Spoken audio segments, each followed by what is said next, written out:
Hello, this is a more complete review of digital logic basics, starting from the basics. In this section we're going to have three subsections, one on combinational logic, one on sequential logic, one on computer arithmetic.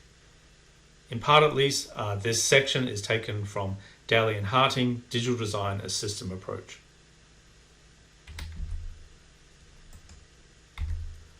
Of course, digital logic means you're representing values with discrete values or digits.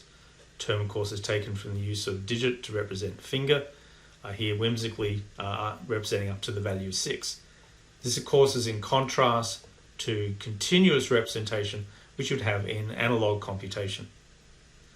By far the most common form of digital representation is when the digits can only take on two values, 0 or 1, that is binary logic. In the voltage domain, these are represented by ground and VDD.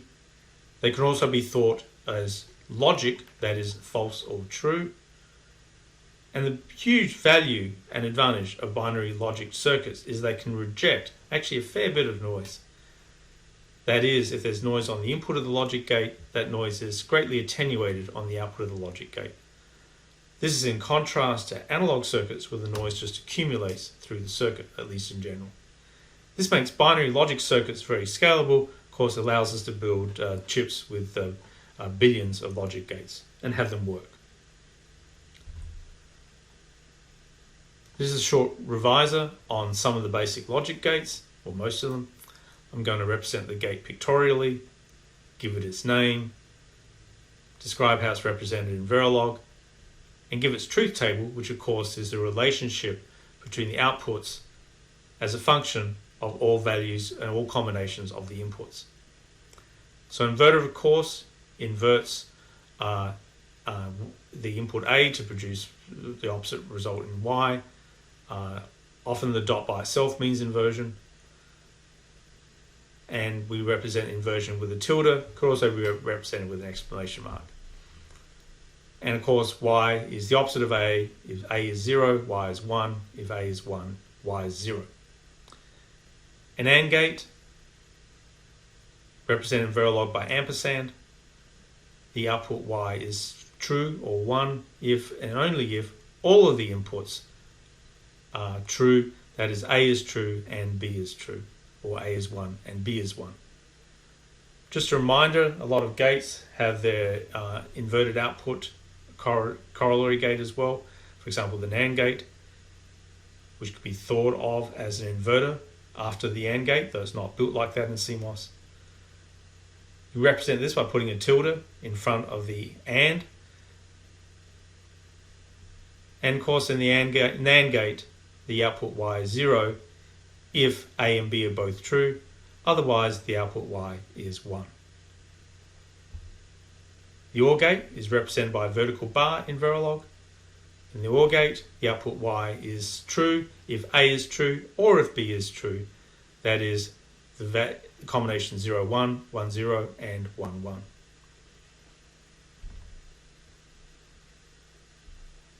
In the XOR or exclusive OR gate, represented by tilde or hat in Verilog, Y is true if and only if only one of A or B are true.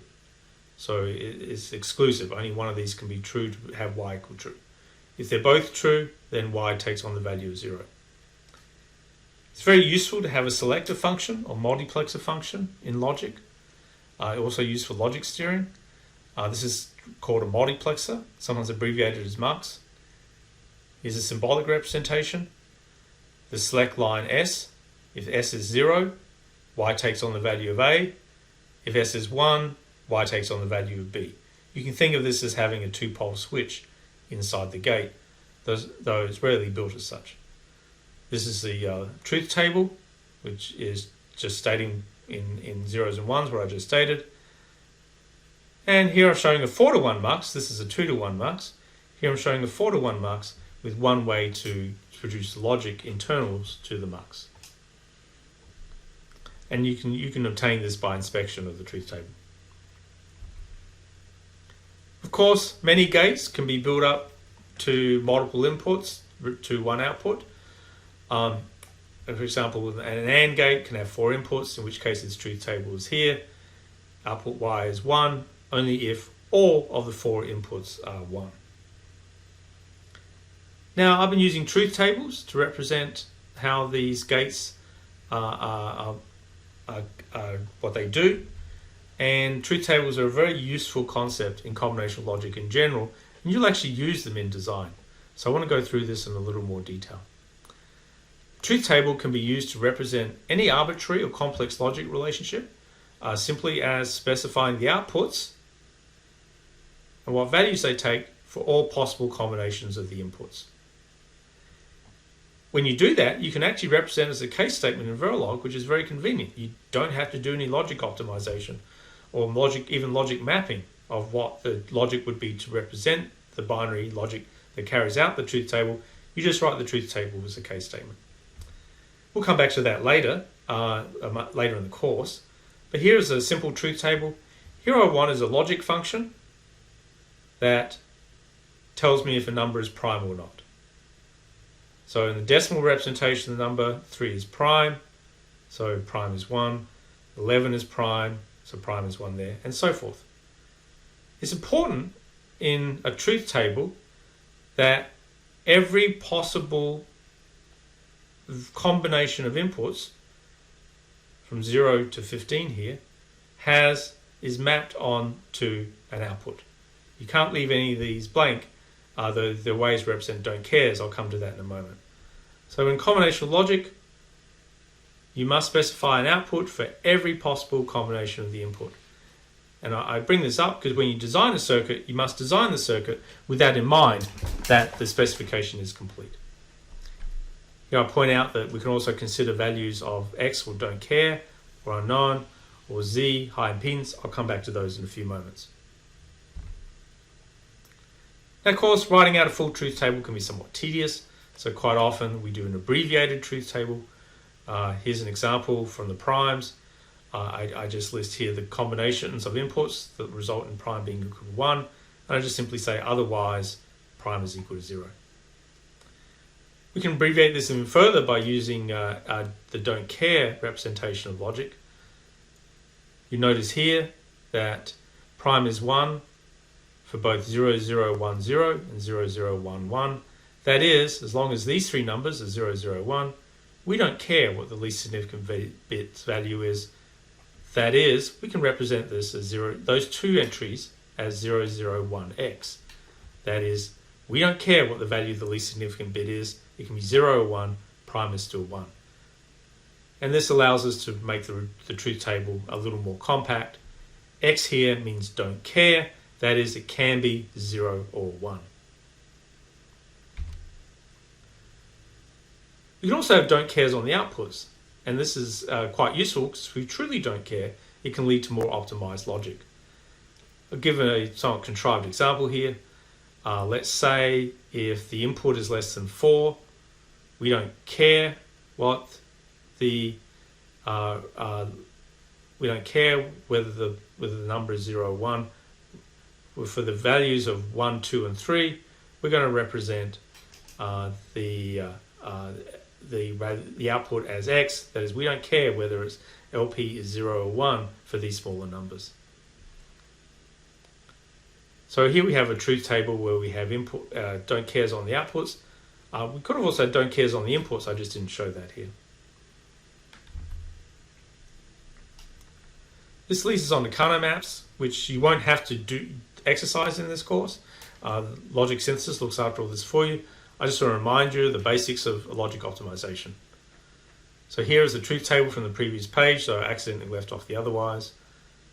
That can be represented as 2-dimensional format, where AB is the top axis, CD is the left axis. Note the ordering here, 0, 0, 0, 1, 1, 1, 1, 0. There's only one bit is changing at a time. This is necessary for the logic optimization min-term collection to work here. Here I've represented the don't cares in the truth table, otherwise representing the 1s or 0s from the truth table. This can lead us to doing logic optimization using Karnaugh maps. The idea is to collect together 1s to create min-terms, which then become ANDs. I didn't show the ampersand here, I just did a more conventional representation, and which become AND gates in the circuit. And the outputs of the AND gates are collected by an OR gate, here represented by the pluses, this is in Verilog format, to obtain the output. This is where don't cares come to our aid. If we don't really care whether these two values are for those combinations of inputs, then we can create a larger minterm. What we're essentially saying there is they're going to be 1. And thus in the actual logic's resolved, you actually don't care situations in the actual logic. He was saying is we're going to make these 1 because that leads to smaller logic. That becomes this 2-input AND gate here. This minterm maps onto this 3-input AND gate here. This minterm, remember the Karnaugh map folds back on itself, maps onto this 3-input AND gate here. And so we have minimal 2-level logic to represent this particular truth table.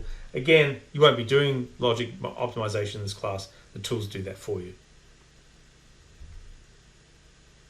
Finally, in terms of logic, I want to explain the high impedance driver.